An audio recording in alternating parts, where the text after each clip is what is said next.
മൂന്നാറിലെ കയ്യേറ്റം ഒഴിപ്പിക്കൽ നടപടികൾ പുരോഗമിക്കുകയാണെന്ന് ഇടുക്കി കളക്ടർ ഷീബ ജോർജ്.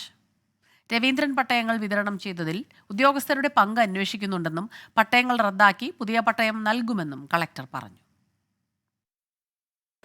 മൂന്നാറിലെ കയ്യേറ്റ പട്ടികയിലുള്ള 200 ഏക്കറോളം ഭൂമി ഇതിനോടകം തന്നെ തിരിച്ചുപിടിച്ചു എന്നാണ് ജില്ലാ കളക്ടറുടെ വിശദീകരണം.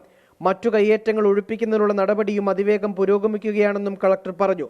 കയ്യേറ്റവുമായി ബന്ധപ്പെട്ട നടപടികളിലെ കാലതാമസം ഹൈക്കോടതിയുടെ രൂക്ഷ വിമർശനത്തിനിടയാക്കിയിരുന്നു.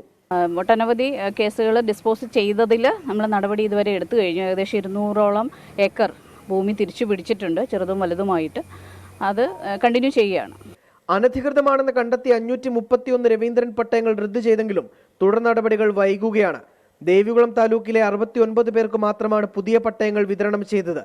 ആരോപണ വിധേയരായ ഉദ്യോഗസ്ഥരെക്കുറിച്ചുള്ള അന്വേഷണവും എങ്ങും എത്തിയില്ല. രവീന്ദ്രൻ പട്ടയം നമ്മൾ ക്യാൻസൽ ചെയ്തുകൊണ്ടിരിക്കുന്നു. നമ്മൾ കണ്ടെത്തിയ 530ഓളം പട്ടയത്തിൽ ആളുകളെ ഹിയർ ചെയ്ത് അത് ക്യാൻസൽ ചെയ്തു. ഇനി ഏകദേശം ഒരു 20 താഴെ പട്ടയങ്ങൾ മാത്രമേ ക്യാൻസൽ ചെയ്യാൻ ബാലൻസ് ഉള്ളൂ. നടപടികൾ തുടരുമെന്ന് പറയുമ്പോഴും മൂന്നാറിലെ വൻകിട കയ്യേറ്റങ്ങൾ ഒഴിപ്പിക്കുന്നില്ലെന്ന ആരോപണവും ശക്തമാണ്. 24 ഇടുക്കി.